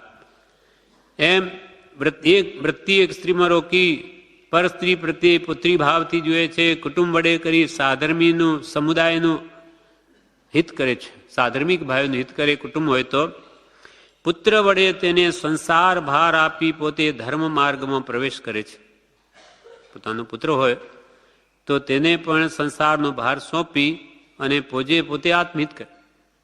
પહેલાના રાજાઓ એવા હતા કે હવે પોતાનો પુત્ર રાજ્ય સંભાળે એવો થઈ ગયો એટલે એને રાજગાદી આપી ને પોતે દીક્ષા લઈ લેતા. પુત્રનું ફળ જ આ છે શાસ્ત્રોમાં કે હવે એના માટે તો આપણી પોણી જિંદગી તો ચાલી ગઈ, હવે આ જે બાકી રહ્યું એને સોંપો વ્યવહાર વેપાર અને પોતે પરભવનું ભાતું બાંધવા કટિબદ્ધ થઈ જાય, ધર્મ ધ્યાન કરવા લાગે. એમ પુત્ર વડે કૃપાલ કે તેને સંસાર ભાર આપી પોતે ધર્મ માર્ગમાં પ્રવેશ કરે છે. અધિકારથી ડાહપણ વડે આચરણ કરી રાજા પ્રજા બંનેનું હિત કરી ધર્મ નીતિનો પ્રકાશ કરે છે. માનો એને અધિકાર મળી ગયો. અધિકાર માટે કૃપાલદેવ પત્રની વચનામૃતમાં 695 પાનમાં એક વાત લખે છે. પ્રશ્ન ઉદય કર્મ કોને કહીએ એના જવાબમાં કે છે ઉત્તર કૃપાલદેવ લખે, ઐશ્વર્ય પદ પ્રાપ્ત થતા તેને ધક્કો મારીને પાછું કાઢે. કોઈ મંત્રી પદ આપે માનો કે કોઈ ઉચ્ચ પદવી આપે તો કે મારે નહીં જોયા. ઐશ્વર્ય પદ પ્રાપ્ત થતા તેને ધક્કો મારીને પાછું કાઢે કે આ મારે જોઈતું નથી, મારે આને શું કરવું છે. કોઈ રાજા પ્રધાનપણું આપે તો પણ પોતે લેવાય છે નહીં, મારે એને શું કરવું છે. આત્માર્થીના લક્ષણ. ઘર સંબંધીની આટલી ઉપાધિ થાય તોય ઘણી છે. આ ઘરની ઉપાધિ ઓછી છે કે આ બધી બીજી ઉપાધિ લઉં, આવી રીતે ના પાડે. ઐશ્વર્ય પદની નિરીચ્છા છતાં, પોતે પદવીની ઈચ્છા નથી છતાં રાજા ફરી ફરી આપવાય છે. ફરી ફરી કે ના તમારે તો આ લેવું જ પડશે, ફરી ફરી એ પદ આપવાય છે. તેને લીધે આવી પડે તો તેને વિચાર થાય કે જો તારે પ્રધાનપણું હશે તો ઘણા જીવોની દયા પડશે. હવે આવી જ પડે તો એ વિચાર કરે કે આ પ્રધાનપદ હશે તારી પાસે તો ઘણા જીવોની દયા પડશે, ઘણા જીવોની આ ડાપણ વડે પોતાની હોશિયારીથી કે ઘણા જીવોની હિંસા થતાં અટકાવીશ, ઘણા જીવોની દયા પડશે, હિંસા ઓછી થશે, પુસ્તક શાળાઓ થશે, પુસ્તકો છપાવાશે. એવા ધર્મના કેટલાક હેતુ જાણીને વૈરાગ્ય ભાવનાએ વેદે તેને ઉદય કહેવાય. ઈચ્છા સહિત ભોગવે અને ઉદય કહે તે તો શિથિલતાના અને સંસાર રજળવાના હેતુ થાય છે. ઈચ્છા અંદર લેવાની અને ઉપરથી કે ભાઈ આપણે તો ઉદય છે, આપણે ક્યાં જોઈએ, તો એમાં લાભ નથી. પણ કે મારે આ જોઈતું જ નથી, મારે ક્યાં ઘરની ઉપાધિ ઓછી છે, કરવાનું આત્માનું કામ છે, એ રહી જશે. છતાં જે રાજા મંત્રીપદ આપી જ દે તો કે છે એવો વિચાર થાય કે આ પ્રધાનપણું હશે તો જીવોની દયા પડશે, હિંસા ઓછી થશે, પુસ્તક શાળાઓ વગેરે તપાસે. એમ અધિકારથી ડાપણ વડે આચરણ કરી રાજા પ્રજા બંનેનું હિત કરી ધર્મનીતિનો પ્રકાશ કરે છે. ધર્મનીતિનો પ્રકાશ કરે, રાજા પ્રજા બંનેનું હિત કરે. એક રાજા કોણ? પરદેશી રાજા, નાસ્તિક હતો. પરદેશી રાજા નાસ્તિક અને એનો મંત્રી આસ્તિક. આસ્તિક પણ કેવો? પ્રબળ આસ્તિક, એટલે ધર્મ દ્રઢ. એને એમ થયું મંત્રીને કે હું જેનું લૂણ ખાઉં અને આ મારા ધણી, આ મારો ધણી રાજા એ નરકમાં જાય, એ મને યોગ્ય નથી. માટે એને કોઈ રીતે ધર્મ માર્ગમાં કેમ આવે? એટલે એના માટે એને એક મુનિને ચોમાસું કરાવી બોલાવ્યા. પછી આમ કે ચાલો ક્રીડા કરવા જઈએ, ફરવા જઈએ બહાર, એમ કરી અને પોતાના રાજાને એ જંગલમાં જ્યાં મુનિ બેઠા ત્યાં લઈ આવે છે, અશ્વ ક્રીડાના નામે. ત્યાં પછી આવીને બેસે છે, બધી વાત સાંભળે છે. પોતે તો નાસ્તિક છે, એને તો કોઈ આત્મા પ્રત્યે શ્રદ્ધા જ નથી, કંઈ છે જ નહીં દુનિયામાં. એટલે આ જે એમનો સંવાદ થાય છે, પરદેશી રાજાને કેસી મુનિ, ભગવાન પાર્શ્વનાથના સંઘાડાના હતા કેસી સ્વામી, એ ગૌતમ સ્વામી બે મળ્યા. પછી 4 મહાવ્રત એમને લીધેલા. પછી ગૌતમ સ્વામીના કહેવાથી એમણે 5 અંગીકાર કર્યા. એમનો સંવાદ ચાલે. એ કેસી મુનિ એ પરદેશી રાજાને પણ આસ્તિક બનાવી દે છે, આવા જે તર્કો કરે એને જવાબ આપીને. એ જે એમનો સંવાદ થયો એ કોઈએ કાવ્યમાં વણ્યો છે કે એનો સંવાદ શું થયો, 2 જણાને એને કેવી રીતે આસ્તિક બનાવ્યો. કેમ કે રાજા મંત્રી એ રાજાનું હિત કરે છે. કૃપાલ કે જો સત્તા મળી, મંત્રીપદ મળ્યું તો તું તારા રાજાનું ભલું કર, પ્રજાનું પણ ભલું કર.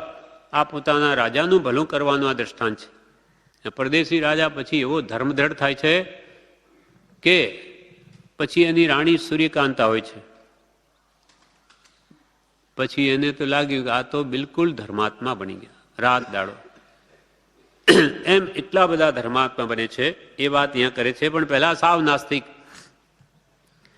એટલે પરદેશી રાજાએ કેસી મુનિની બધી વાત સાંભળીને પછી કહેવા લાગ્યા, કેસી મુનિ જ્ઞાની તેરી બાણી લગતી મુझे નિસસાર. હે કેસી મુનિ, એ તેરી બાણી મુझे તો સાર વગરની લાગે, આમાં કઈ સાર નથી. કેસી મુનિ જ્ઞાની, કેસી નામના મુનિ છે. કેસી મુનિ જ્ઞાની તેરી બાણી લગતી મુझे નિસસાર.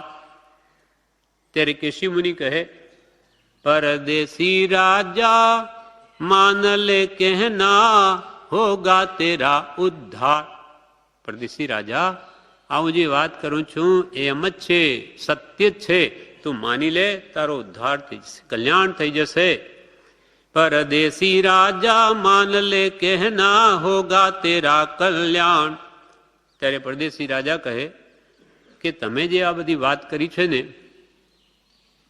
તેથી તો મારા જે દાદા હતા, જેને મારા પ્રત્યે ઘણો પ્રેમ હતો, એ ખૂબ તો કરતા અત્યાચાર અને ખૂબ ભોગવિલાસી હતા. તો પછી એ તો મરીને નરકમાં ગયા હોવા જોઈએ. હવે મારા પ્રત્યે એમને ઘણો પ્રેમ હતો, તો એ દાદાએ ને અહીંયા આવી અને મને ચેતાવવો નહીં જોઈએ કે બેટા શું કરે, આવું પાપ ના થાય, તારે આ નરકમાં આવવું પડશે, હું ત્યાં કેવો દુઃખી છું, એ કહે નહીં મને. પરદેશી રાજા કહે, દાદા મેરા ભોગ વિલાસી કરતા થા અત્યાચાર, मर कर नरक में होगा गया वह, आपके कथनानुसार रे वह, क्यों नहीं आवे मुझे समझावे, त्यागू में पापाचार. પાપનો આચાર હું ત્યાગું, મને આવીને કેમ ન સમજાવે. ત્યારે કેસી મુનિ દ્રષ્ટાંતની વાત એને સમજાવે કે તારો કોઈ અપરાધી હોય, પાપ કર્યું હોય, ચોર હોય, અને એ કે હું ફરવા જાઉં બહાર, તો તું એને રજા આપીશ કે જા ભલે જા, પણ તું એને વધારે દાટીશ કે કદાચ મારી પણ નાખે, પણ તું એને છોડે નહીં. તેમાં નરકમાં જે પરમાધામીઓ કે એ એના વશ છે, એ એને કેમ અહીંયા આવવા દે? એટલા મોટા અપરાધ તારા દાદાએ કર્યા, તારે અહીંયા કોઈ અપરાધ કરે તો તું છોડી નહીં, એ કેવી રીતે તારી પાસે આવવા દે? તેરા હોય અપરાધી ભયંકર, કેસી મુનિ કહે છે, માગે ક્ષણ અવકાશ આંખે લાલ કરેગા તું હી, ઉસકી બના દેગા લાશ રે વહ કેસે આવે, તુજે સમજાવે ધર્મ કા માર્ગ ઉદાર. ધર્મનો ઉદાર માર્ગ કેવી રીતે અહીં આવીને તને સમજાવે? ત્યારે પરદેશી રાજાએ બીજો તર્ક મૂક્યો કે ભલે નર્કમાંથી નહીં આવી શકે, પણ મારી દાદી હતી ને એ તો બહુ ધર્મ ધ્યાન કરનારી, આખો દાડો ધર્મ ધ્યાન કરે, તો પછી એ તો તમારા કહેવા પ્રમાણે એવી પુણ્યવતી ધર્મ ધ્યાન કરતી, એ તો મરીને સ્વર્ગ વિમાન દેવ વિમાનમાં ગઈ હશે, એ ત્યાંથી કેમ ના આવે? એ તો આવી શકે ને. તો એને પણ અહીંયા આવીને મને સમજાવવું જોઈએ કે જો ધર્મનો માર આવો છે, અને આ ધર્મ કર્યા તેના ફળમાં હું દેવલોકમાં આવી છું. એ કેમ નહીં કે દાદી મેરી પુણ્યવતી બહુ કરતી થી ધર્મ ધ્યાન, મર કર ઉસને પાયા હોગા નિશ્ચય દેવ વિમાન રે વહ ક્યું નહીં આવે, મુझे સમજાવે ધર્મ કા માર્ગ ઉદાર. એના જવાબમાં કેસી મુનિ કહે કે ક્યાં દેવલોક ને ક્યાં આપણો મનુષ્યલોક? ત્યાં તો કેટલા સુગંધી ભરેલા બધા એના નિવાસ છે, ને આ તો આપણું આ મનુષ્યલોક તો વિષ્ટાગ્રહ જેવો છે, જ્યાં મળમૂત્રના ઢગલા પડ્યા હોય મ્યુનિસિપાલિટીના, ત્યાં કેવી દુર્ગંધ ફાટતી હોય, એવી સેંકડો યોજન સુધી ઉપર આ આપણી છે ને આ દુર્ગંધ જાય છે. દેવો તો પરમ સુગંધીમય સ્થાનોમાં રહેનાર હોય, એને આવવું કેમ ગમે? આપણે પણ વિષ્ટાગ્ર સંડાસમાં તરત કામ પતે બહાર આવીએ, કંઈ ત્યાં વધારે બેસી રહી એમ ગમે નહીં. તેમ આવા જે સુખમાં રહેલા દેવતાઓને આ મનુષ્યલોકમાં વિષ્ટાગ્રમાં શા માટે આવે? યહ નર લોક, કેસી મુનિ જવાબમાં કે યહ નર લોક ભરા દુર્ગંધ સે સ્વર્ગ સુગંધી અપાર, રાજ્ય મહલ તજ વિષ્ટાગ્રહ में जाने को कौन तैयार रे वह कैसे आवे, तुझे समझावे धर्म का मार्ग उदार. એ કેવી રીતે આવીને તને સમજાવે કે આ ધર્મનો માર્ગ એવો છે, એટલે તું આ કરી લે? નહીં સમજાવે. આવી રીતે 6 પદનો એ કે છે કે મેં ચોરને તો આના 1000 ટુકડા કર્યા, અને એને આત્મા શોધવા માટે ઘણો પ્રયત્ન, ક્યાંય જોયો નહીં આત્મા. તેના જવાબમાં શું કે કેસી મુનિ કે તલમાં તેલ દેખાય છે, લાકડામાં અગ્નિ દેખાય છે, દૂધમાં માખણ દેખાય છે, તેમાં શરીરમાં આત્મા રહેલો છે. દેખાય નહીં પણ છે, તેમ આપણે જ્ઞાન દર્શનથી એને જાણી શકાય, દેખાય નહીં. તિલ મેં તેલ અરણી મેં અગ્નિ, અરણીનું લાકડું હોય, બધા લાકડામાં અગ્નિ હોય. दूध में मक्खन जान त्यों तन में आत्मा रमता है, क्यों बनता न जान रे दिल श्रद्धा जमाले पुण्य कमाले शंका को दूर निवार. શ્રદ્ધા જમાલે દિલમાં, પુણ્ય કમાલે શંકાને દૂર નિવાર. આવી અનેક પ્રશ્નો એ કરે છે. અને છેલ્લું પછી કેસી મુનિના ઉપદેશ સાંભળીને પરદેશી રાજા શું કહે કે ઓહો, આ આપનું તત્વજ્ઞાનથી તો આરી આજે મને બધી ખબર પડી ગઈ, અને રામ પીછાના આત્મા રામની ઓળખાણ થઈ ગઈ આજે મને. આ દિવસ સુધી તો આત્મા નામનું તત્વ માનતો જ નહોતો, અને આજે મારો જન્મ સફળ થઈ ગયો. માટે હે ભગવાન, તે કેસી મુનિ મને તમારા શરણમાં લઈ લો, અને તમે તારનાર છો એટલે મને પણ તારો. તમે તરો છો માટે તરણ જહાજ છો, મને પણ બચાવો. તત્વ જ્ઞાન સે રામ પીછાના, પરદેશી રાજા કહે કેશી મુનિના તત્વજ્ઞાનથી, તત્વ જ્ઞાન સે રામ પીછાના જન્મ સફળ હુઆ આજ, સ્વામી શરણ में रख लो मुझको तारण तरण जिहाज रे, कैसी मुनि ज्ञानी तेरी बानी हो गई दिल के पार. દિલ કે પાર હો ગઈ. આ તમારી વાણી સોસરી ઉતરી ગઈ, હૃદયમાં પેસી ગઈ. એમ અનેક પ્રકારનો સંવાદ થયે પરદેશી દાદા સંપૂર્ણ આસ્તિક બની ગયા. એટલે સૂર્યકાંતા રાણી હવે શું કે, હવે તમે નકામા થઈ ગયા. પહેલા તમે કેટલી ક્રીડા કરતા હતા, આપણે ક્યાં ક્યાં જતા હતા. પછી એને લાગ્યું કે આ તો આખો દાડો ધર્મ ધ્યાન જ કરે, હવે એને દૂર કરવો જ સારો. પછી એને મારી નાખે છે. અંતે મારે કેવી રીતે ઝેર આપી કે રાય પ્રદેશી, આપણે 12 ભાવનામાં આવે. રાય પ્રદેશી એટલે પરદેશી રાજા. રાય પ્રદેશી વિસદઈ માર્યો, જુઓ સૂર્યકાંતા રાણી રે. રાય પ્રદેશી વિસદઈ માર્યો, જુઓ સૂર્યકાંતા રાણી રે. ઝેર આપ્યું. પછી હજુ એને શંકા કે આ ખબર નહીં પડી જાય, એટલે બધાને કે દૂર ખસો દૂર ખસો, એમ કરીને પોતાની સાડી એના માથા ઉપર નાખી અને ગળું દાબી દીધું. આ સંસારનું સ્વરૂપ છે. જ્યાં સુધી સ્વાર્થ સધાતો હતો ત્યાં સુધી ઠીક લાગ્યું. હવે સ્વાર્થ પણ સંભાવમાં રહી એ પરદેશી રાજાએ તો પોતાના આત્માનું પરમ કલ્યાણ કરી દીધું. આત્મા મહત્તા મેળવી લીધી. આ તો એક ભવનું દુઃખ, પણ ભવો ભવનું દુઃખ કાઢી નાખ્યું. એટલે અહીંયા કે છે, આમ રાજા જે મંત્રી હોય તો પ્રજાનું હિત કર્યું, તેમ આપણે સત્તા મળી હોય તો જીવોનું કલ્યાણ કેમ થાય એવું કરવું જોઈએ. કૃપાલ કે અધિકારથી એટલે સત્તાથી પોતાના ડહાપણ વડે એટલે હોશિયારી વડે આચરણ કરી રાજા પ્રજા બંનેનું હિત કરી ધર્મનીતિનો પ્રકાશ કરે છે. એમ કરવાથી કેટલીક મહત્તા પમાય છે. એમ જે કરે તેનાથી કેટલીક મહત્તા પમાય. ભગવાન ઋષભદેવનો જીવ ચોથા ભાવમાં પહેલા મહાબળ નામના રાજા હતા. એ તો 5 ઇંચના વિષય ભોગોમાં તલ્લીન રહે. એટલે મંત્રીને થયું કે ઓહો, એક ઠેકાણે પૂછ્યું શ્રી ગુરુને, કેવડી મળ્યા કે આ મારા સ્વામી છે એમનું આયુષ્ય કેટલું? તો કે 1 મહિનાનું. હવે મંત્રીને થયું કે ઓહો, મારા રાજા મહાબળ જે ઋષભદેવ ભગવાનનો જીવ છે, 1 મહિનામાં તો એનો દેહ છૂટી જશે ને આ 5 રીના વિષયોમાં લબ્ધ થઈને પડ્યા છે, શું કઈ ગતિમાં થશે જશે? એટલે એમને ખૂબ ઉપદેશ આપે કે મહારાજ આ બધું ખોટું છે, છોડવા યોગ્ય છે.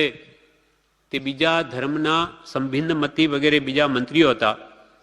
એ શું કે તમે બહુ સારા મળ્યા મંત્રી, રાજાનું હિત ઈચ્છવા વાળા, કે પોતે તો 5 ઇંચના વિષયો ભોગવો અને પોતાના સ્વામીને કહો કે તમે છોડી દો.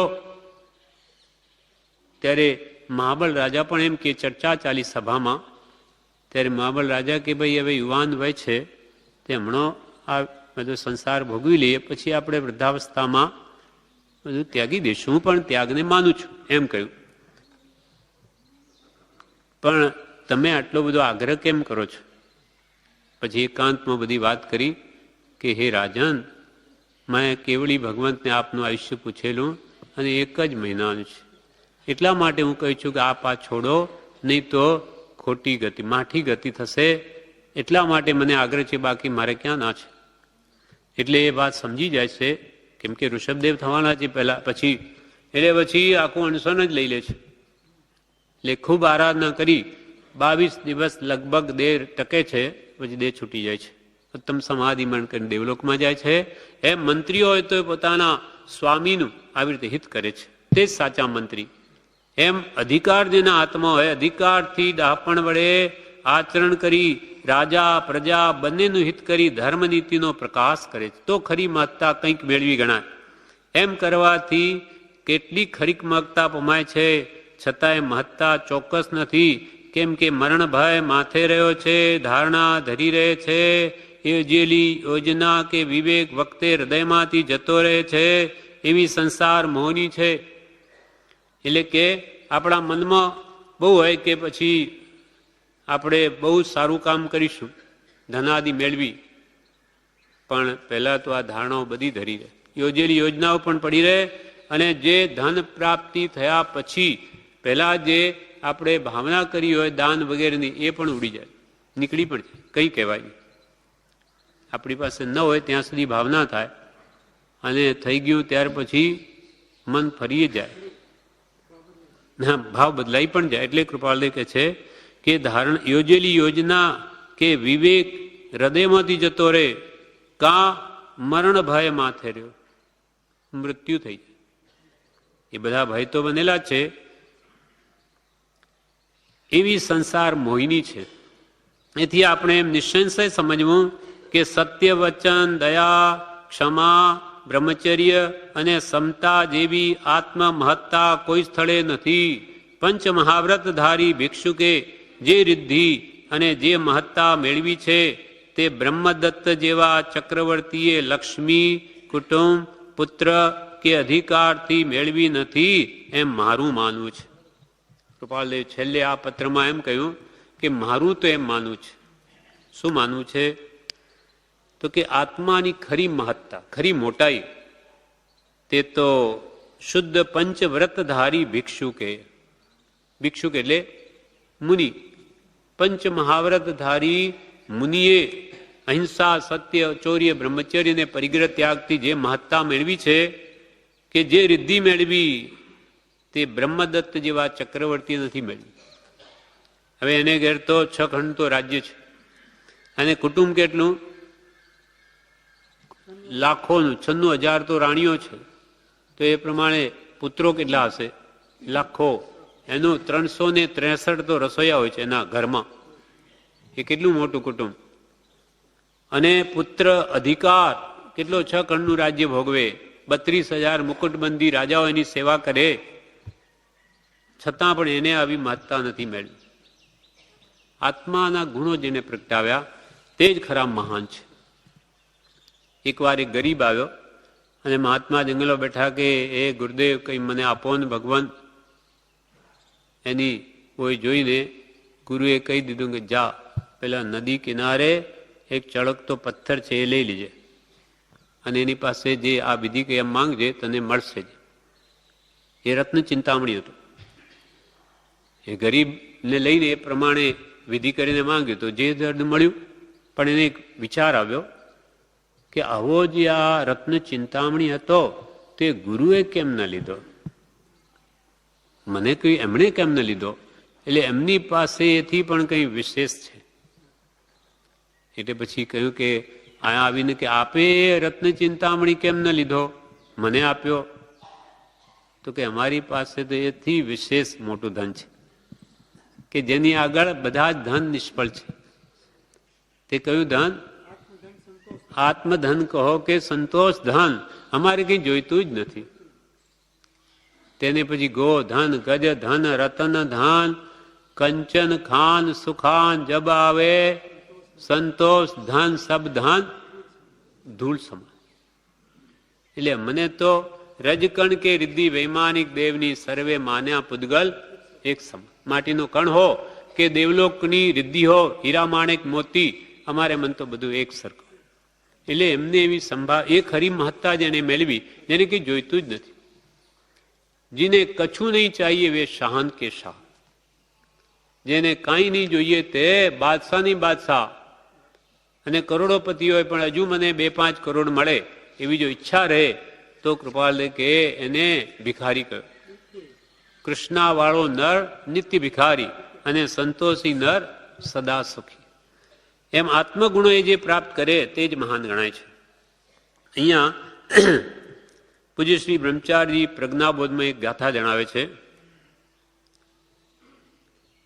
દેહ મહાવ્રત યોગ્ય હોજી, ભવ ભવ તપ આધાર, ધન પરિજન ઘર ના હસોજી, હો રયુપ સમસાર જીવ જોને, ક્ષણ ક્ષણ નર ભવય અવસર જાય.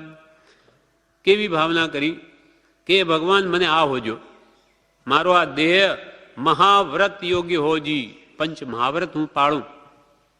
દીક્ષા લઈને સરસંગ પરિત્યાગ કર્યું ને મહાવ્રત પાળે, એના માટે મારો દેહ એવો હોજો, એવી યોગ્યતા વાળો, અને ભાવ ભાવ મને તપનો જ આધાર હોજો. ઈચ્છાઓને રોકું, નિરોધ કરું, અને આ ધન પરિજન કુટુંબીઓ કે ઘર ના સોજી, ઘરે નહીં જોઈએ, કુટુંબીઓ નહીં જોઈએ, અને ઘર પણ ના જોઈએ. તો શું હોજો? હો ઉપશમ સાર, સર્વ શાસ્ત્રોનો સાર એ ઉપશમ, એ મને હોજો. એટલે ઇન્દ્રિયોનું દમન હોજો અને કષાયોનું શમન હોજો. કષાયો મારા સમાઈ જાય, ઇન્દ્રિયો જીતાઈ જાય, એ હોજો. બાકી આ ઉપાધિ મને ઓછો જ. જે સંસારી જીવો એના માટે જ આખી જિંદગી ગાળે. તો આ મહાત્મા એવું છે, દેહ મહાવ્રત યોગ્ય હોજી, ભવ ભવ તપ આધાર, ધન પરિજન ઘર ના હસોજી, હો રયુપસમ સાર જીવ જોને, ક્ષણ ક્ષણ નર ભવય અવસર જાય. આ રીતે આ પાઠ પૂરો થયો. એમાં આપણને શું બતાવ્યું કે કુટુંબ, પૈસા, પુત્ર, અધિકાર એ ખરી મહત્તા નથી. ખરી મહત્તા આત્મગુણો છે. એ જ્ઞાનીઓ બધા મેળવ્યા છે. એ ગુણો જેટલા આપણે મળશે તેટલી જ આપણી આત્મમહત્તા વધશે અને જન્મ મરણ છૂટશે. બાકી આ બધી મહત્તા જો લેવા જઈશું તેથી સંસાર વધશે અને ભવોભવ દુઃખ પામશે. એટલે એનો સાર આ થયો કે જ્ઞાની પુરુષોની આજ્ઞામાં રહી એમને આત્મગુણો જો મેળવ્યા, મેળવવા એટલે આત્માથી સૌ હીન માની અને સહજાત્મ સ્વરૂપમાં અનંત ગુણ રહ્યા છે, એમ જ મહત્તા રહી છે એમ માનું.